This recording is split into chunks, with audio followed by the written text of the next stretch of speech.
Indian pacers Bumrah మరియు సిరాజ్ వేసిన బంతులకు వికెట్లు ఎగిరిపడ్డాయి. ఒకప్పుడు దిగ్గజ జట్టుగా పేరున్న వెస్టిండీస్ జట్టు భారత బౌలర్స్ యొక్క వ్యూహాన్ని అర్థం చేసుకోలేక చతికిలబడింది. భారత్తో ముగిసిన మొదటి టెస్టులో వెస్టిండీస్ బ్యాటర్ అలీ కర్దనాస్ రెండవ ఇన్నింగ్స్ లో చేసిన 38 పరుగులే వ్యక్తిగత హైయెస్ట్ స్కోర్ అంటేనే ఆ జట్టు యొక్క పరిస్థితి ఎంత ఘోరంగా ఉందో అర్థం చేసుకోవచ్చు. 3 రోజులు ముగిసిన ఈ టెస్ట్ మ్యాచ్ లో భారత బ్యాటర్స్ 3 సెంచరీలతో హోరెత్తించారు. టాస్ గెలిచి బ్యాటింగ్ తీసుకున్న వెస్టిండీస్ కు మహమ్మద్ సిరాజ్ చుక్కలు చూపించాడు.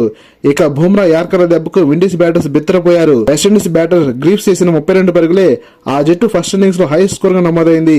సిరాజ్ 4 వికెట్లు మరియు బుమ్రా 3 వికెట్లు తీసి చెలరేగడంతో వెస్టిండీస్ జట్టు మొదటి ఇన్నింగ్స్ లో 162 పరుగులకు ఆల్అౌట్ అయింది. ఉర్మేయ ఉత్సాహంతో తన మొదటి ఇన్నింగ్స్ లో బ్యాటింగ్ ఆరంభించిన భారత్ బీభత్సమే సృష్టించింది. ఓపెనర్ కేఎల్ రాహుల్ 100 పరుగుల క్లాసికల్ సెంచరీతో మెరవగా శుభ్మన్ గిల్ 50 పరుగులు చేసి కెప్టెన్ ఇన్నింగ్స్ తో మైమేర్పించాడు.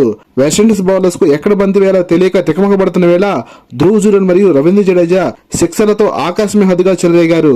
210 బంతుల్లో 15 ఫోర్లు 3 సిక్సర్లతో 125 పరుగులు చేసి టెస్ట్ కెరీర్ లో తన మొదటి సెంచరీ నమోదు చేసిన wicket keeper Dhruv Jurel century celebration అద్భుతమనే చెప్పాలి.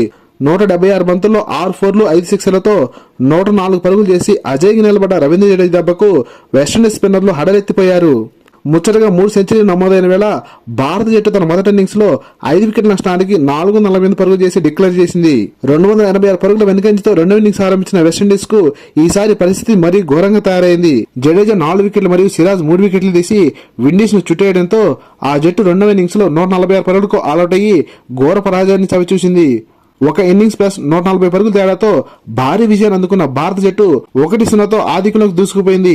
బ్యాటింగ్ లో మెరుపు సెంచరీ చేసి బౌలింగ్ లో సూపర్ మ్యాజిక్ తో ప్రత్యర్థిని 30 తిప్పలు పెట్టిన Ravindra Jadeja player of the match award అందుకున్నాడు.